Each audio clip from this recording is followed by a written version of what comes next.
Hi there. Last time we showed you the welding process of splicing welding. This time we showed the welding process of T-fillet welding. The welder here uses a handheld laser welding machine equipped with an automatic wire feeder, which can realize internal fillet welding, external fillet welding, splicing welding, and filler wire welding.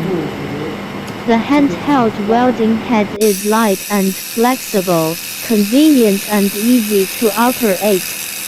The operating mode of the handheld welding head allows the workpiece to be welded at various angles and positions. If you are interested in laser welding technology, please continue to pay attention to me. Next time, how to cut a round sample with a welding machine equipped with a robotic arm.